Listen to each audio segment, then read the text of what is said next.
Welcome back to Fallstreak, my first visual novel on this channel.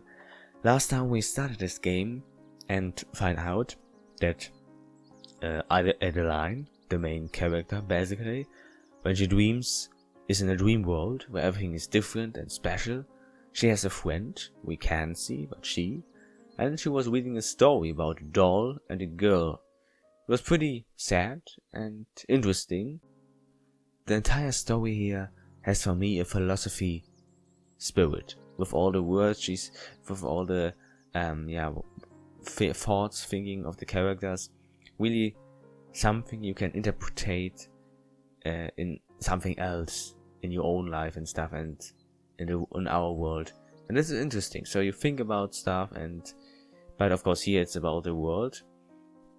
And I saw a playthrough, I don't know, but I saw on YouTube is a playthrough, and this goes 10 hours. It means this game is much longer than I thought, and that's why let's continue. Last time we stopped here with a new character, and Adeline awakes, basically, is awakened, and yeah, he looks like a knight with his armor kind, and probably she lives in a fantasy world. This is a fantasy world, but we'll see. Okay. Cecile. Good morning, Ada. Did you have a restful night? Yes, it was golden. Holding up the OK sign, I blow for... Holding up the OK sign, I blow furiously. I blow furiously on a spoonful of the hot rice porridge before guiding it to my mouth. Wah! I give a little yelp as my tongue surges from the unexpected heat. Careful, it's fresh out of the pot. Papa makes a troubled expression as he watched me swim around in my seat. Oh, so he's a father. Boo! Hot. Somehow the pain was not unwelcome. Okay. This too was one of the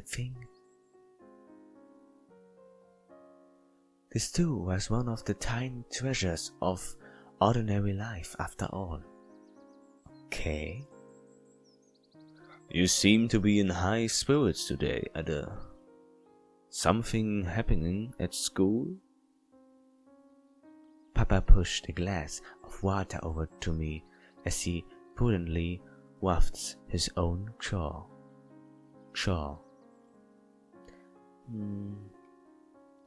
Once liberate from the Conry's searing heat, I think back to the day before the golden dream. So, and if I spelled some words wrong, I'm sorry, but I'm not a native English speaker, and in visual novels there are often words, special words, yeah, I don't use it often, so I'm sorry about it, but sometimes you see me struggle, but I try to read it how I think it is. I believe we having a bridge construction contest today. I believe we have a bridge construction contest today. Ah, that would explain why you were collecting all these materials last night. Will you be able to carry that all to school full? Seems a bit heavy. Do you doubt my strength? With a swaggering smile, I flex my legendary textbook, tooting biceps. Please, get Noletta to help you. I promptly eating my meat. I promptly finish eating my meal at the expense of my tongue's outer layers. Usually I'm not too fond of Papa's cooking since he's rather conservative with what he makes.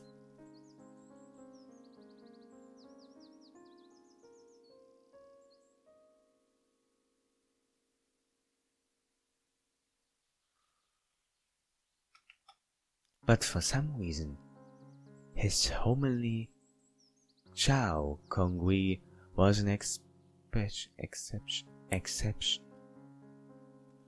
After washing up, I retrieved everything I need and go to put on my shoes.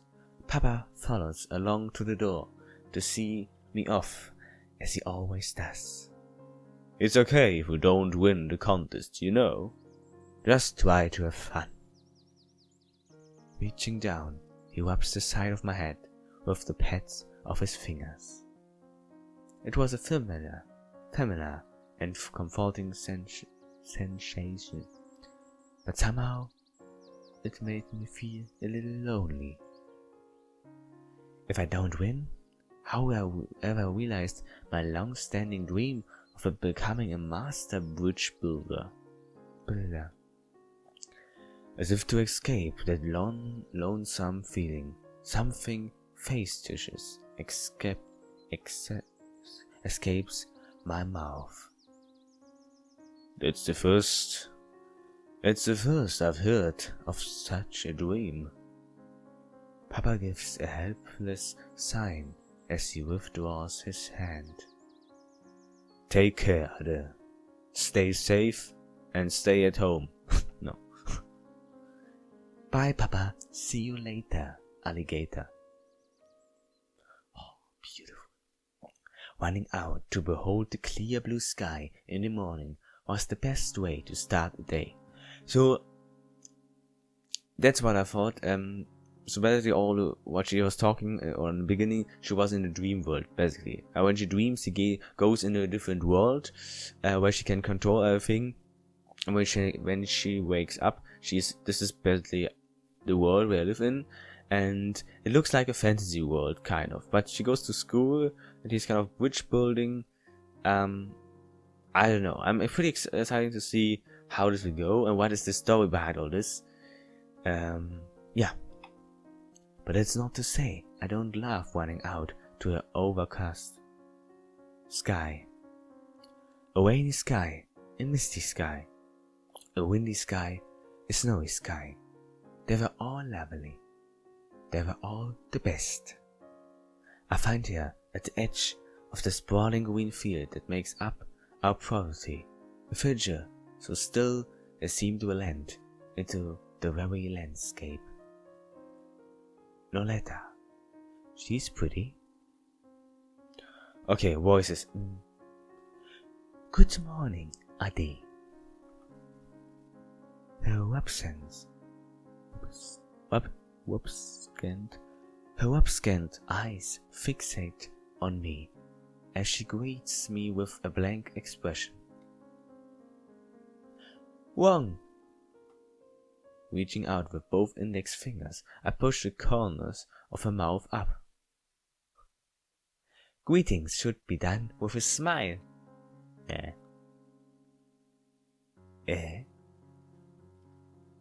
Noletta inclines her head, causing her snow-white hair to tickle my wrists. It looks kind of a little bit creepy.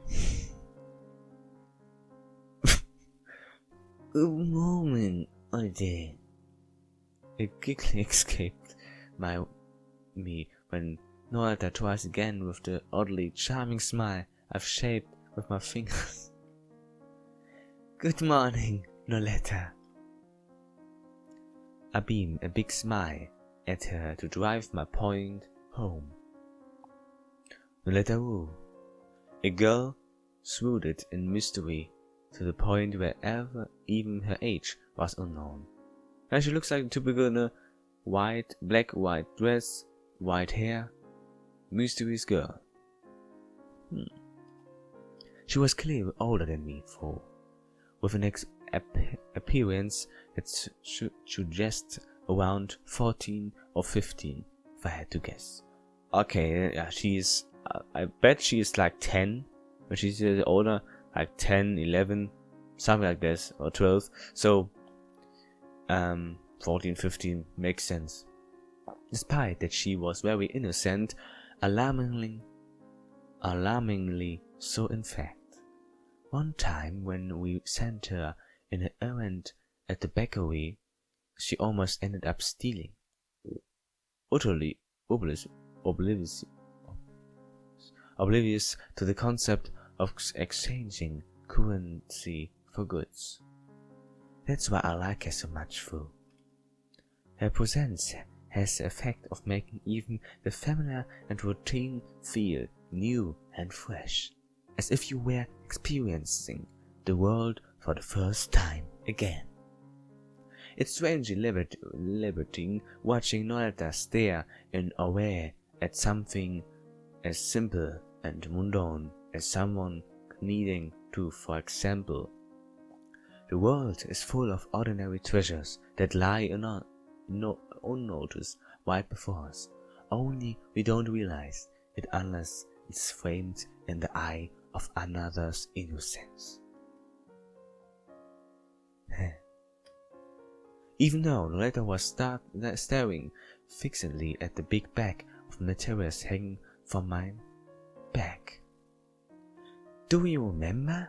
We're supposed to bring in materials for the bridge construction project today. To build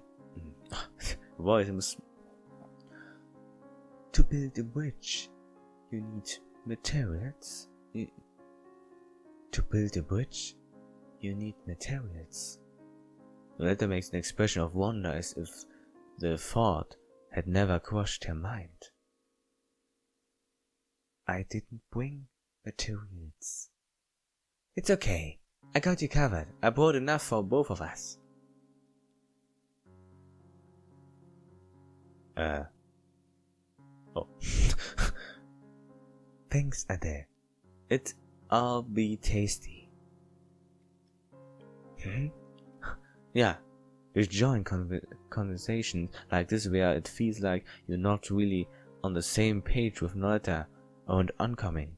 Come on, but that's just because her way of thinking is unique. In this case, when I said I bought enough for both us, she probably immediately made an association with lunch. Okay, yeah, well, I thought, tasty?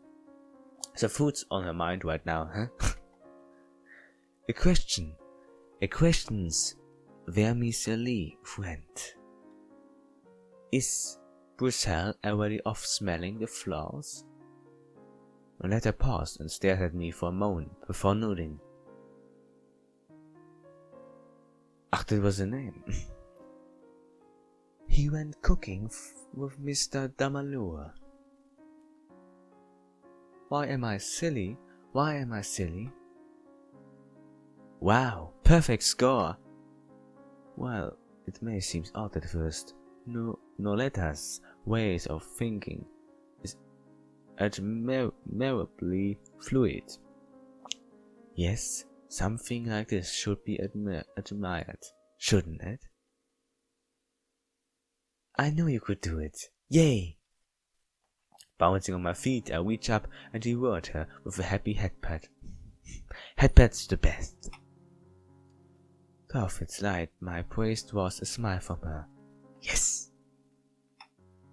Playing with Noleta is the best. It's fun going along with her train of thoughts. Anyhow, Brussels was Noel's older brother. Both of the Wu siblings were quite unversed in the world of their age, something I've wondered about ever since they came to visit on our property around a year ago. Okay, let's go meet up with the others. I often think about it, thought. Noleta's is a lower affective grade than me, despite being a fair deal older.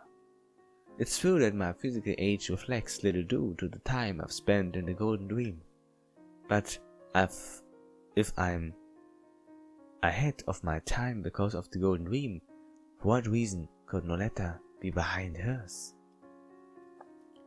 I study Noletta's expressionless profile quietly as I work by her side. Noletta, ade! Oh, womanhood or what? A voice that conjured the image of an excited puppy pounding up to you. Its tall barking interrupts my scrutiny. Just when the voice owner is about to spring on us food, she suddenly freezes in place with a flustered expression. Oh no, I forgot to try out the trendy, new, surprising greeting that's all the rage nowadays. A bit late for that now.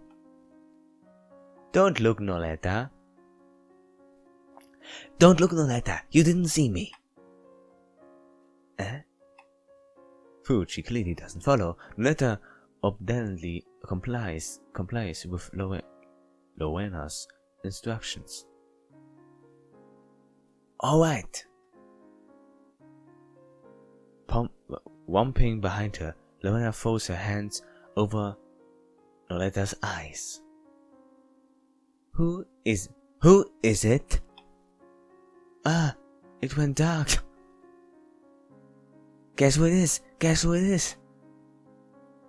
Ow. I don't know. Object permanence is something you develop when you offend Noletta. I give you a hint, Noletta. It starts with an L and ends with an A. Oh, and you love eating it. Starts with an L, ends with an A, and it's yummy. Lasagna? Wow, don't... I like it already. The two characters, like the quiet one and the excited happy one, and then the main character. It's like an anime. I love it. Wow, don't turn me into pasta, casual. Lasagna? Paying Lowena no heed, Noletta takes hold of one of her hands, covering her eyes, and stuffs it in her mouth. Nom nom nom. Don't eat me! It's Lowena, I tell you! Lowena fails in panic as Noletta enlarges on with her teeth. Meet Lowena. Lowena? Leona. I say Lowena, it's Leona. Meet Leona. Leona. Meet Leona. Food, she might strike you as a type of airhead that gets lost tottering after butterflies. She's quite a responsible, food not necessarily reliably individual. Despite being only 15, she's a talented textile artisan that helps support the orphanage she calls home with her earrings. It's a wonder she has...